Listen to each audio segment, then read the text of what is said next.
we don't deserve it. Really, these fights don't happen unless fighters like these guys are willing to take the fights. I'd actually also like to share credit with two people. The first is Lou DiBella. All of you who are local here know, for 20 years as a promoter, he's been supporting boxing in New York City. He's been a key part of it. He's a key part of this card and a key part of why Showtime has been able to do what we've been doing lately. So I want to recognize him for his contributions, not just to New York City boxing, but to boxing overall. And also, as Brett has pointed out, Brett Yormark in the Barclays Center. They opened 5.5 years ago. In those 5.5 years, they've done 28 fight cards. 28 fight cards at one venue in 5.5 years. There's not another venue in the entire world that can claim that kind of support.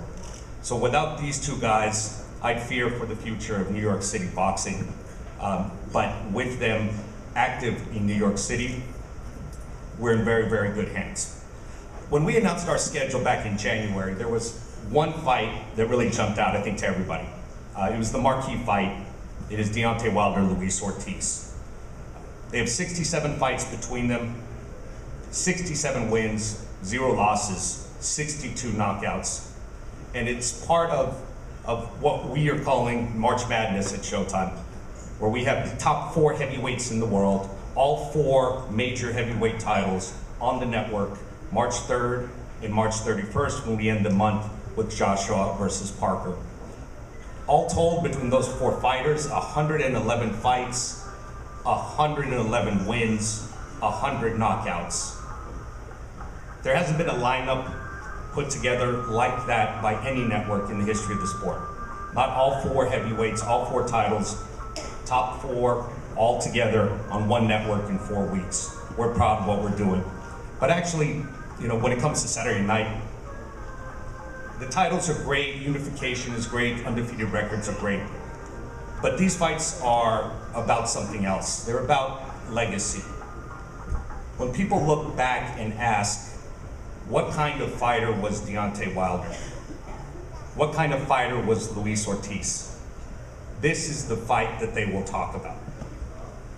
More important than titles, more important than undefeated records and knockouts, it's how fighters will be remembered.